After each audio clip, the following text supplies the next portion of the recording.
2024학년도 1학기 개별연구원 데모 영상 시작하겠습니다.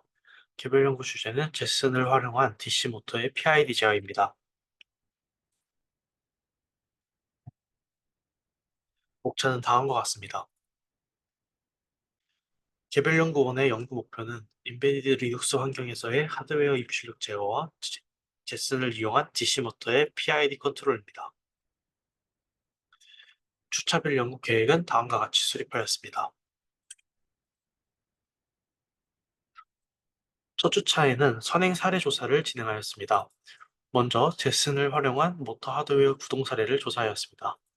첫 번째로 제슨에서 L298M 모터 드라이버를 거쳐 모터에 전압 전류를 공급해주는 방식입니다. 제슨상에 PWM 제너레이터가 달려있는 GPIO 핀을 이용하여 L298N으로 신호를 인가하고 모터 드라이버에서 출력되는 전류를 조절하여 모터가 동작할 수 있도록 하는 방식입니다. 두 번째로 제슨2 모터 다이렉트로 연결하는 경우입니다. 마찬가지로 PWM 제너레이터가 달려있는 GPIO 핀을 이용하여 BLDC 또는 서버 모터 등 PWM 신호를 인가해주는 모터들을 주로 제어할 때 사용되는 방식입니다. 세 번째는 제슨에서 PCA9685 모듈로 I2C 방식으로 신호를 준 후 여기서 PWM 신호를 생성하여 모터를 제어하는 방식입니다. 마찬가지로 BLDC 모터나 서버 모터 등의 PWM 신호를 필요로 하는 모터들이 주로 사용되며 DC 모터의 컨트롤을 위해서는 L298N 등 다른 모터 드라이버와 병행 사용이 필요합니다.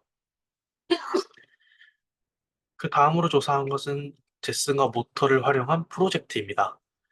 시중에 나와 있는 사례들로 MIT 레이서, 제트레이서의 레이서, 그리고 젯봇 이렇게 세 가지의 완성형 장난감 자동차를 이용한 프로젝트들을 많이 진행을 하고 있고 여기에 덧붙여서 라이더를 활용한 장애물 회피, CNN을 활용한 스티어링 값 예측, 오브젝트 디텍션 모델을 활용한 에이다스 시스템 구현 등 다양한 프로젝트로 확장할 수 있는 것을 확인하였습니다. 2주차에는 하드웨어 스펙에 대해서 조사하였습니다. 먼저 저희가 사용하는 엔비디아 제슨 개발자 보드에 대해서 조사를 진행하였습니다. 시로 가져온 것은 제슨 나노와 TX2 시리즈의 비교표인데 여기서 주의 깊게 봐야 될 것은 암 쿼드코어 A57 여기서 암이라는 어드밴스드 리스크 머신을 사용해서 저전력 소비와 높은 효율성을 목표로 하는 프로세서 아키텍처를 사용하였는데 이 제슨이 우분투 기반으로 사용이 되긴 하지만 일반 PC에서 사용하는 우분투와는 달리 암 아키텍처를 사용을 하고 있기 때문에 이에 호환되는 프로그램들을 사용을 해야 된다는 점을 알 수 있습니다. 그리고 GPU, 다른 인베디드 시스템들과의 차별점으로 고성능의 GPU가 같이 장착이 되어 있어서 엔비디아에서 제공하는 병렬 연산 프로그래밍 후다를 같이 사용하여 좀 더 고성능의 퍼포먼스를 낼 수 있다는 것을 확인할 수 있습니다. 또한 주요 스펙으로 AI 퍼포먼스라는 것이 써 있는데 대략 초당 472억 개의 부동소수점 연산을 수행할 수 있어 높은 AI 연산 성능을 보인다는 것을 확인할 수 있습니다. 그다음에 이제 저희가 주의 깊게 살펴봐야 될 부분 중에 하나가 I/O 인풋 아웃풋입니다. 기본적으로 GPIO 일반적으로 사용할 수 있는 제너럴한 GPIO가 40개가 들어가 있는데 이 중에서 5V, 3.3V의 전압 공급원과 그라운드를 제외하고 실제 사용할 수 있는 핀이 28개가 존재합니다. 또한 카메라나 모니터 쪽 성능도 같이 존재하여서 여러 가지 기능으로 이용할 수 있다는 것을 확인할 수 있습니다. 3주차에도 이어서 하드웨어 스펙을 조사해야 하는데 모터 위주로 조사를 하였습니다. 이제 DC 모터 같은 경우에는 모터 내에 브러쉬를 통한 기계적 정류, 그리고 전기자에 흐르는 전류의 방향을 전환함으로써 회전을 하는 방식이며 자석이 서로 잡아당기고 밀어내는 힘으로 돌아가는 형식입니다. 그렇기 때문에 왼쪽 화면에서 보이듯이 N극과 안쪽 자석의 N극과 S극의 극성을 수시로 변화시켜서 모터가 한 번 회전하고 반대 방향으로 왔을 때 전류의 흐름을 전환시켜 회전하는 방식이 필요합니다. 이제 추가적으로 센서가 장착되어 있지 않은 경우에는 저희가 주는 부하에 따라서 선형적인 속도 변화를 이뤄내는 것을 특징으로 할 수 있습니다. 이 DC 모터의 스펙을 읽을 때는 이 숫자 4개, 요 아래에 있는 숫자 4개가 이 모터의 스펙이라고 생각할 수 있습니다. 앞에 두 글자, 이 앞에 두 글자 같은 경우는 전자석의 지름, 그리고 뒤에 두 글자 같은 경우에는 전자석의 높이라고 이야기하며, 이 아래에 1000kV 또는 920kV는 볼트당 회전수입니다. 회전 속도가 낮으면 토크가 큰 경향성이 있다라고 이야기할 수 있습니다. 다음에 L298N 모터 드라이버의 스펙입니다. 왼쪽 여기에 나와 있는 것이 L298N 모터 드라이버인데, 모터 드라이버를 사용하는 이유는 우리가 보통 사용하는 어, 인베디드 컴퓨터 같은 경우에는 5V 전압에 최대 20mA 정도의 전류를 사용하는데, 모터의 스펙마다 조금씩 차이는 존재하지만 일반적으로 모터의 공격을 바꾸기 위해서 최소 1A 정도의 전류를 공급을 해줘야 됩니다. 또한 가동 전류도 평상시보다는 훨씬 높은 전류를 필요로 하기 때문에 일반 그냥 MCU와 연결을 하는 경우 회로가 꺼지는 현상이 발생할 수 있습니다. 그래서 이 전류를 조금 더 증폭해서 공급해주기 위해서 모터 드라이버를 사용을 해야 되는데, 이제 이 L298M 모터 드라이버 같은 경우에는 어, 우리가 추가적으로 줄 수 있는 12V 파워와 그리고 그라운드가 존재하며 A 이네이블, B 이네이블, 그리고 로지컬 인풋 이렇게 세 가지가 존재해서 이 로지컬 인풋을 통해서 모터의 회전 방향을 결정하고 이네이블을 통해서 어, 이, 이 모터에 줄 PWM 신호를 인가할 수 있습니다. 아웃풋 같은 경우에는 두 곳이 존재하여서 동시에 두 개의 모터를 컨트롤할 수 있는 것이 특징입니다. 이제 저희가 사용할 모터의 엔코더 정보도 같이 살펴보았는데, 이제 이 모터에 붙어 있는 엔코더 같은 경우에는 두 개의 홀 센서를 사용을 하고 있습니다. 이 두 개의 홀 센서에 각각 17펄스가 한 바퀴당 생성되어서 이거를 카운트하는 방식으로 사용을 할 수 있고, 이 홀 센서에는 DC 3.3V 또는 5V의 전압을 공급해줘야 된다라고 적혀 있습니다. 또한 이홀 센서의 리스폰스 프리퀀시는 100kHz입니다. 이제 4주차부터 5주차까지는 EL28M 모터 드라이버를 사용해서 모터와 제슨을 연결해주는 어, 작업을 진행을 하였습니다. 먼저 개념도를 살펴보게 되면 모터 드라이버의 아웃풋에서 플러스와 마이너스를 각각 모터와 연결을 해준 다음에 12V 단자를 저희가 사용하는 배터리에 연결을 했고, 이네이블 신호를 저희가 GPIO를 줄 수 있는 핀에, 그리고 어, 모터의 방향을 결정해주는 in3, 4의 단자를 각각 1, 0을 공급해줄 수 있는 GPIO의 제너럴 핀에 연결을 하였습니다. in3와 in4에 공급되는 전압에 따라서 이제 디지털 로직으로 하이로우를 결정해서 모터가 정방향으로 회전할지 역방향으로 회전을 할지 정지를 할지 결정해 줄 수 있습니다.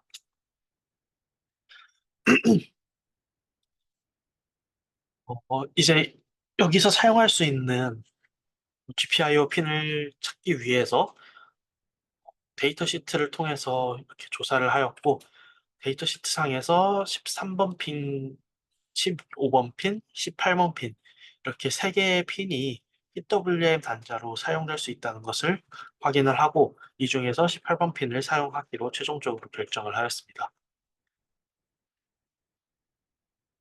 이제 DC 모터에 연결을 한 다음에 PWM 신호 생성 및 핀 할당을 진행을 해주었는데, 이 왼쪽에 보이는 화면은 엔비디아에서 직접 제공하는 제슨 IO라는 제슨 IO 헤더 툴을 사용할 수 있는 어, 파이썬 파일을 실행한 모습, 컨피규어 파일을 실행한 모습입니다. 기본적으로 여기서 이 체크 표시를 통해서 컨피규어를 바꿀 수 있는 것으로 알려져 있는데, 저희가 사용할 때는 이 부분이 작동하지 않아서 시스템상에서 직접 컨피규어를 바꿔줬습니다. 어, 오른쪽에 나와 있는 비집박스 데브맵이라는 명령어를 사용해서 각 핀에 할당된 주소에 값을 바꿔주는 방식을 사용을 하였습니다. 또한 이제 PWM 신호를 변경하는 코드도 어, 이제 파이썬으로 작성하기 앞서서 터미널에서 직접 컨피규어를 바꿔줄 수 있도록 이제 각 시스템에서 페리오드와 듀티 사이클 그리고 이네이블 값을 전달해 줄 수 있도록 사용을 하여서 이렇게 최종적으로 공급이 된다는 것을 제슨 IO핀이 할당이 될 수 있다라는 것을 볼 수 있습니다. 이렇게 DC 모터만을 먼저 연결을 하였는데 이거를 바탕으로 홀 센서에서 나오는 값을 아웃풋 웨이브로 먼저 어, 이제 측정을 해봤습니다. 페이지 A를 기준으로 측정을 하였는데 이제 여기서 노란색이 페이지 A고 초록색이 페이지 B입니다. 듀티 레이시오가 70%일 때와 90%일 때를 비교를 했을 때 듀티 레이시오가 90%일 때 주기가 훨씬 짧아진 것을 그 꺼져 있는 부분이 짧아지고 켜져 있는 부분이 훨씬 늘어나는 것을 확인할 수 있습니다.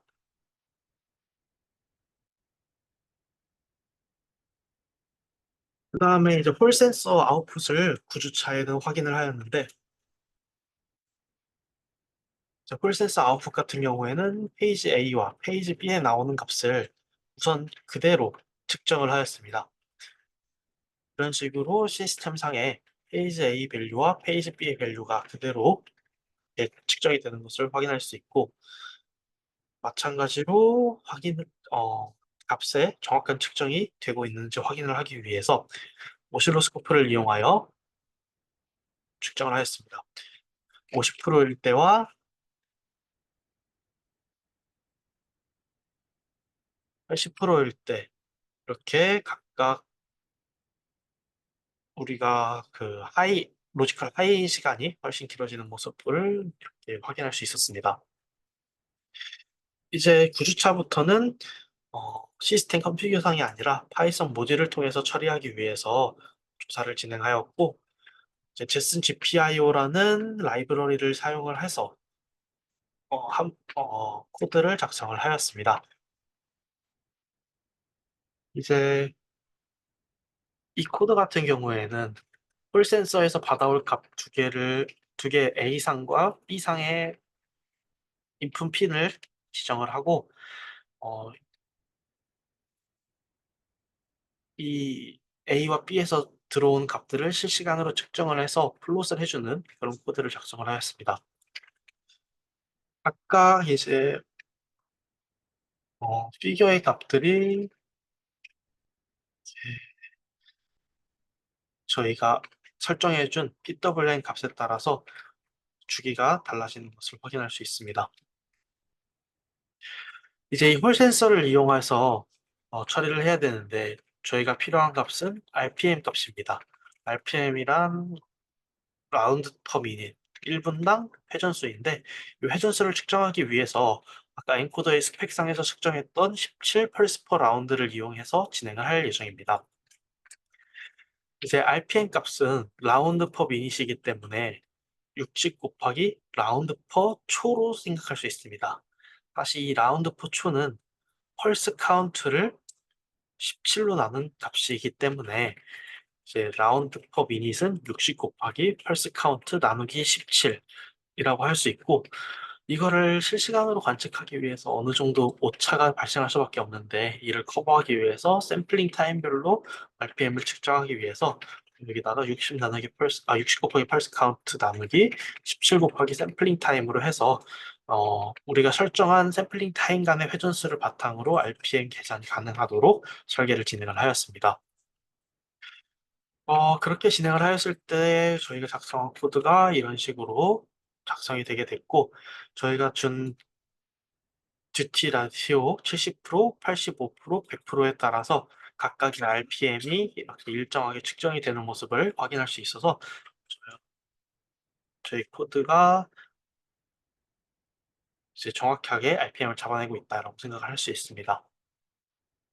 이제 10주차부터는 DC 모터를 이용한 PID 제어에 들어갔습니다.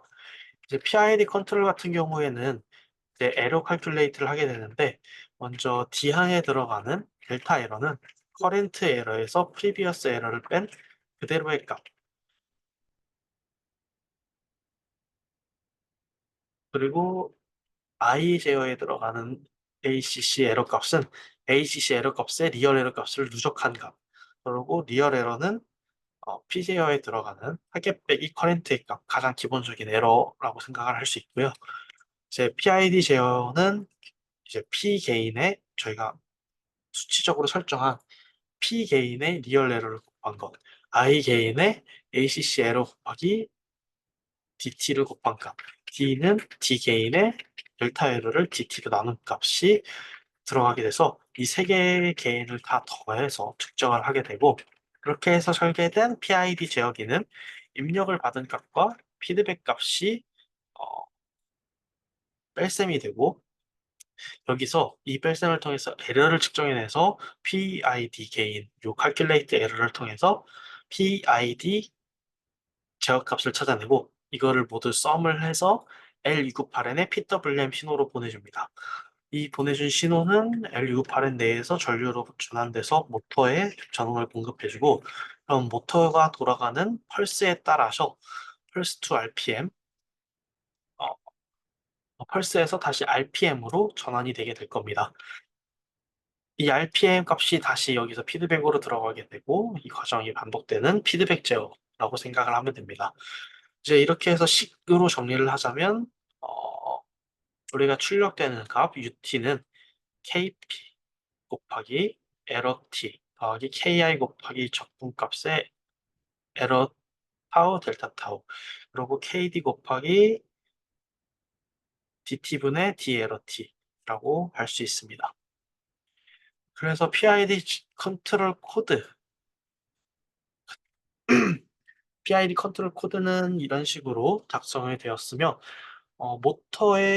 모터가 이제 중국산 벌크로 사용되는 제품이다 보니까 정확한 스펙을 찾지는 못했지만 DC 볼테지를 인가해줘서 그 스펙을 측정하여가지고 그 값을 바탕으로 진행을 하였습니다.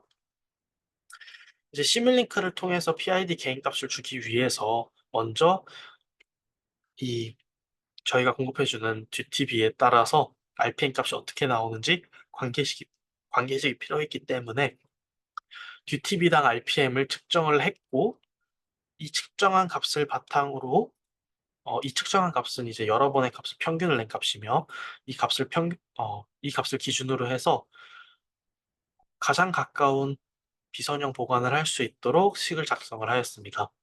그래서 3차식의 보관을 진행을 해서 아래와 같은 전달 함수를 작성을 해가지고 이걸 바탕으로 시뮬링크의 PID 튜너 모드를 작동을 시켰습니다. 시뮬링크상의 PID 모드를 돌려서 얻어낸 PID 개인 값을 바탕으로 진행을 하였습니다.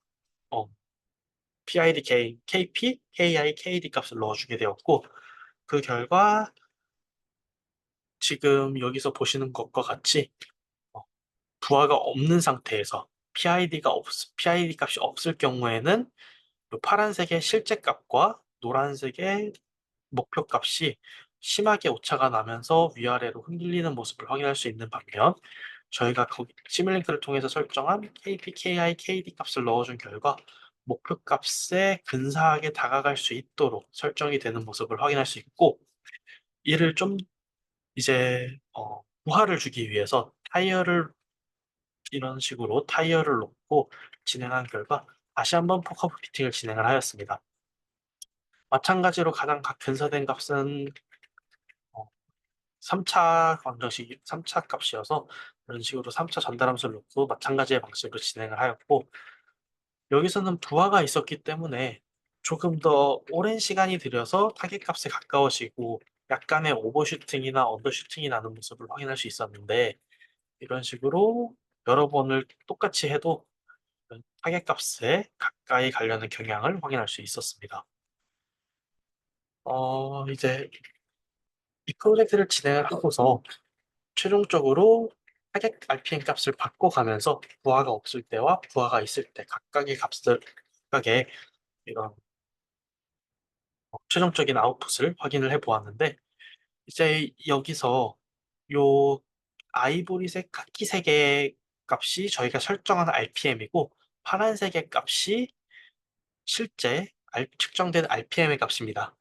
여기서 보았을 때 왼쪽의 그래프에서는 많은 오차가 발생하는 것처럼 보일 수 있으나 이거를 다시 한번 해석을 해본 결과 각 구간별로의 오차율이 플러스 마이너스 5% 내외의 오차율을 보이고 있는데 이마저도 타겟이 변하는 순간에 크게 변하는 부분들이 생겨서 좀 크게 나왔지. 이런 부분들을 제외하고 스테디 스테이트에서의 오차율을 조사하면 거의 1% 내외의 오차율을 보이고 있어서 안정적인 PID 제어기를 만들어냈다라고 생각을 할 수 있고, 어, 이제 저희가 실험한 영상 같은 경우에는 코덱 문제로 인해서 PPT에 업로드 되지 않아서 여기서 영상을 유튜브에 업로드했습니다.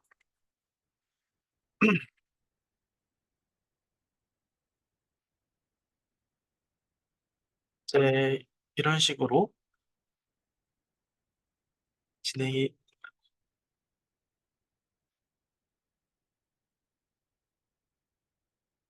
이런 식으로 저희가 시간이 지나는 거에 따라서 RPM을 계속 측정을 해서 실시간으로 플로팅을 진행을 했고, 이렇게 타겟 RPM이 바뀌는 부분들에서 타겟 RPM을 추종해서 저희의 실제 RPM 값이 움직이는 모습을 확인할 수 있었습니다. 그 다음에는 이제 랜덤 로드를 붙인 다음에 진행을 하였습니다. 랜덤 로드 같은 경우에는 저희가 손에 이렇게 고무줄을 모터에다 걸어가지고 일정하게 힘을 주고 있다가 좀 더 세게 걸었다가 오히려 힘을 놨다가 이런 식으로 반복을 했고 마찬가지로 카키색의 타겟 RPM과 파란색의 실제 RPM 값이 있는데 이렇게 빨간색으로 동그라미 친 부분들에서 저희가 로드를 바꿔준 부분들이었습니다. 바꿔준 순간에는 RPM이 살짝 튀지만 곧바로 원래의 타겟 RPM을 회복하는 추세를 볼 수 있었고 여기서도 마찬가지로 오차율을 분석한 결과 어, 우리가 로드를 많이 주거나 적게 주거나 로드를 바꾸는 부분 또는 타겟 RPM을 바꾸는 부분에서 약간의 오차가 더 누적되었을 뿐 어, 전체적인 오차율은 마찬가지로 5% 내외로 측정돼서 결과적으로 문제가 많이 발생하지 않았다라고 생각을 하고 있습니다. 로드가 걸렸을 때의 영상 또한 이렇게 존재하는데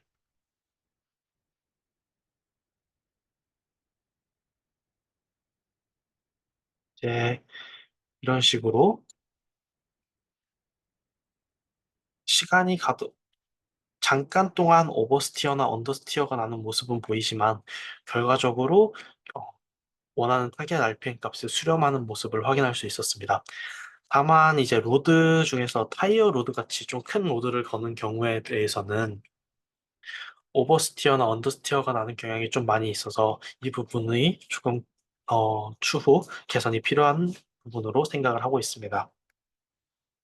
그래서 향후 계획으로는 어, 이제 이런 오버스티어, 언더스티어가 나지 않고 좀 더 빠르게 타겟 값에 갈 수 있도록 PID 개인의 정밀한 튜닝을 이뤄내고 로드 수준에 따른 타겟 RPM을 설정하는 것과 동시에 그 상황에서의 제동 수준이 어느 정도가 되는지 계산하는 것 그리고 이제 다른 인지 환경, 광학 센서라든가 라이다나 레이더 같은 이런 다른 인지 환경에 대해서 어, 자동으로 제어를 할 수 있게 하는 것이 향후 목표가 되겠습니다. 이상으로 개별연구원 발표를 마치도록 하겠습니다. 감사합니다.